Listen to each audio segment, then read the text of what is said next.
The future of the trans-Himalayan relationship is now somewhat uncertain. But one thing is clear for sure: India is no longer China's little brother and is now a rising power on its own, and it is one that the world needs to take seriously. Chinese rulers have always looked down on India, scorning its turbulent politics, creaky infrastructure, and poverty, whereas India used to look across with a combination of fear and envy, hoping in vain to be treated as an equal. And this has been the story for centuries, but now India is starting to catch up. Its economy is growing rapidly, and its middle class is expanding. China is still the bigger and more powerful country, but India is no longer the pushover it once was. The recent border clashes between China and India are a sign of the growing tensions between the two countries. But blossoming economic ties tell a different story that could trouble America and its allies. In April 1924, India's most revered poet, Rabindranath Tagore, toured China. He was feted globally as the first non-European Nobel Literature Laureate, and he hoped to rebuild an ancient cultural bond between Asia's oldest civilizations. But Chinese intellectuals were unimpressed.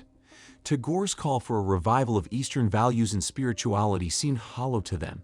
They argued that the Chinese could only resist the West by learning from it and rejecting their own traditional culture. Almost a century later, Chinese officials and scholars still view India as inferior.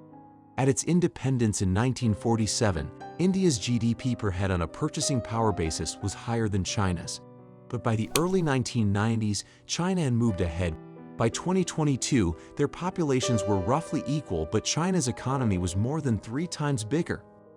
Chinese generals don't consider India as a threat and are proud of their overwhelming victory in the 1962 border war, and they highlight China's current arsenal of homegrown modern weaponry, with India's continuing reliance on Russian imports.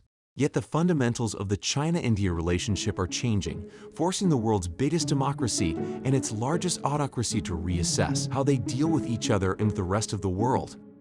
The United States and its allies hope that India's embrace of democracy and its growing alliance with the United States and other Western powers will help to counter China's growing influence in the region. The question is, what if they find a way to solve the border dispute? Consider the military equation first. India has been drawing closer to America since they signed a civil nuclear cooperation pact in 2008. But their alignment has accelerated since a series of clashes on the Indian frontier with China, including one in 2020 that killed 20 Indian troops and at least 4 Chinese ones on record. It was the worst border conflict since 1967 and ended a 30-year period of peace on the border. India's armed forces have since undergone a historic shift to focus away from Pakistan. They have transferred about 70,000 troops as well as fighter jets and air missiles to the frontier with China. They have also expanded joint exercises with America and its allies, especially Australia and Japan. America has provided some intelligence and high-altitude training for Indian border forces too. Indian commanders fret about their dependence on Russian arms and want to buy advanced American weaponry and to eventually make more in India. In June, Indian Prime Minister Narendra Modi's visit to Washington made progress on deals to buy armed drones and jointly manufacture fighter jet engines in India. China's exact motivations on the border are dark and gloomy. It has been responding to the recent Indian road-building project, which enabled more extensive patrolling. For some reason, China's leader seems to think that the consequences of a nuclear war can be managed easily. India's redeployments mean it can impose greater cost on China if it tries another border incursion. But China will for years keep enough military superiority to deter India from trying to recoup any perceived losses. And though India can help America in some areas, like the Indian Ocean, it is hesitant to form an alliance and is unlikely to join a conflict over Taiwan or the South China Sea. Nonetheless, Mr. Xi Jinping has strong incentives to stabilize the border as America steps up efforts to restrict Chinese power, and so does Mr. Modi. He seems keen to play down the frontier issue, knowing he has few military options and is aware of drawing domestic attention to any perceived loss of territory, and compromise seems possible. After 18 rounds of talks between military commanders, troops have pulled back from 5 flashpoints, establishing buffer zones where neither side patrols, and currently only 2 major flashpoints remain. China is pushing for another round of talks and urging India not to let the border issue define the bilateral relationship. India's foreign minister met his Chinese counterpart in Jakarta on July 14th and discussed the frontier. 留下来的边界问题，中方始终主张要通过平等协商来管控分歧，积极寻求公正合理的解决办法。同时，我们始终认为不能够让边界领土这些历史遗留问题来影响和干扰。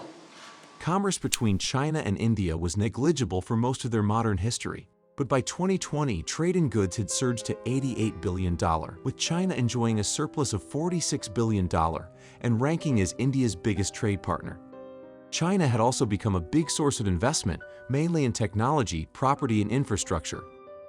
The border dispute in 2020 put all this at risk. India banned some 320 Chinese apps, launched tax rates on several Chinese companies, and introduced new rules requiring the Indian government's approval for Chinese investments. And yet bilateral goods trade grew by 43% in 2021 and 8.6% last year. Indian officials want to rely less on Chinese imports and seek more investment from elsewhere, mainly big multinational manufacturers looking for an alternative to China. India's pharmaceutical industry, for instance, relies on China for roughly 70% of its active ingredients. That does, in theory, make India vulnerable to the kind of economic coercion that China has inflicted on others. But China's leverage is decreasing as it faces an economic slowdown, a shrinking population, and an increasingly hostile West. Chinese companies now see India, whose population overtook China's this year, as an important source of growth, with Goldman Sachs predicting that Indian GDP will be second only to China's by 2075. Hearty economic exchanges are no guarantee against further border bloodshed or even war. Both countries are led by men who feed off nationalism and historical grievances. Other tensions include China's growing influence in South Asia as it's obstructing upstream of rivers vital to India. Still, the rapidly growing business ties will weigh ever heavier in both sides' decision-making. Both countries want a bigger role in global governance, reject Western criticism on human rights and climate change, and share concerns about Islamic extremism. Both refuse to condemn Russia's invasion of Ukraine. Also noteworthy is that before the recent frontier flare-up, Mr. Modi seemed determined to build a close relationship with Mr. Xi, taking the unusual step of hosting him in his home state in 2014. India and China shared similar aspirations, challenges, and opportunities, Mr. Modi said in Beijing the following year. In the global uncertainties of our times, we can reinforce each other's progress. Such a prospect may not please Americans and others who see India as a counterweight to China, but it may be the more realistic path towards a sustainable, mutually beneficial relationship between the Asian